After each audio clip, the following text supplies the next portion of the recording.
جب ابلیس ملعون کو زمین پر اتارا گیا تو اس نے عرض کیا، اے پروردگار، تو نے مجھے زمین پر اتار دیا اور مجھے لعنتی بنا دیا، لہٰذا میرے لیے کوئی گھر بھی بنا دے۔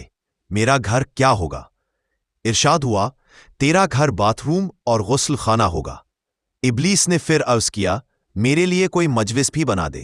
میری مجلس کیا ہوگی؟ بازاریں، راستوں کے جمگھٹ اور مجمع ہوں گے۔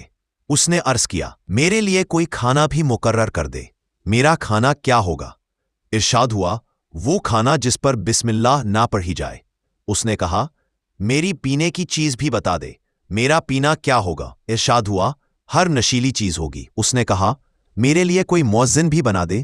میرا مؤذن کون ہوگا؟ ارشاد ہوا، گانے بجانے کے باجے، میوزک اور بانسریاں۔ اس نے کہا، میرے لیے کوئی قرآن بھی بنا دے۔ میرا قرآن کیا ہوگا؟ شعر و اشعار، یعنی وہ شاعری جو گمراہی اور فتنہ پھیلائے۔ اس نے کہا، میرے لیے کوئی رسول بھی بنا دے۔ میرا رسول کون ہوگا؟ ارشاد ہوا، کاہن، جوتشی، بھوشیہ بتانے والا۔ آخر میں اس نے عرض کی، میرے لیے کوئی جال بھی مقرر کر دے۔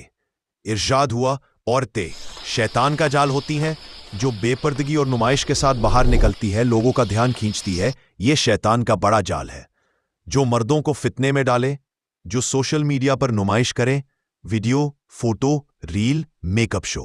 یہ بھی شیطان کا بہت بڑا جال ہے۔